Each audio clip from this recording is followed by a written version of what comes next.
Cette semaine, j'ai décidé de vous parler principalement d'architecture.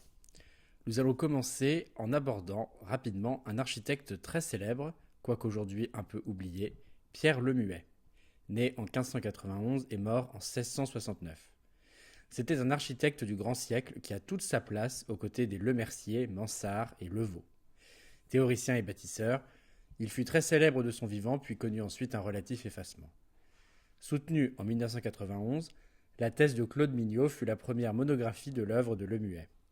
En 2022, le même auteur lui rendit hommage dans un ouvrage intitulé Pierre Lemuet, ingénieur et architecte du roi.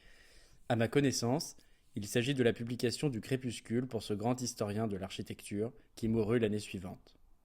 Que retenir de Lemuet?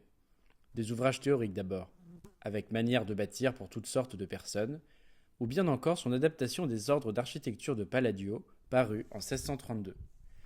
Mais aussi des bâtiments remarquables, qu'il fit élever en totalité, ou sur lesquels il eut des interventions décisives, comme au Val-de-Grâce. Voici quelques beaux morceaux.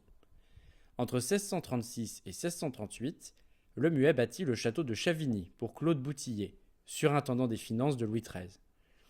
Ce château a malheureusement été détruit, mais je vous propose ici une restitution, sachant qu'il y a sur place un château neuf. On pourrait aussi parler de l'ancien hôtel Tubeuf, édifié vers 1640, qu'on appelle également hôtel Colbert de Torcy. Et enfin, l'hôtel de Saint-Aignan, qui est aujourd'hui le musée d'art et d'histoire du judaïsme à Paris.